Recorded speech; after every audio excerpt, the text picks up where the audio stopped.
Hay decisiones que no hacen ruido. No dan likes.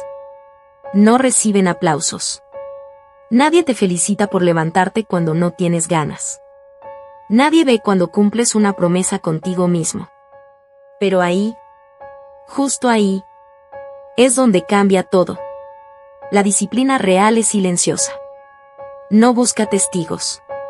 Busca coherencia. Y el que aprende a respetarse cuando nadie lo mira. No vuelve a traicionarse. Cuando la vida aprieta. Activa tu mente. Y actúa.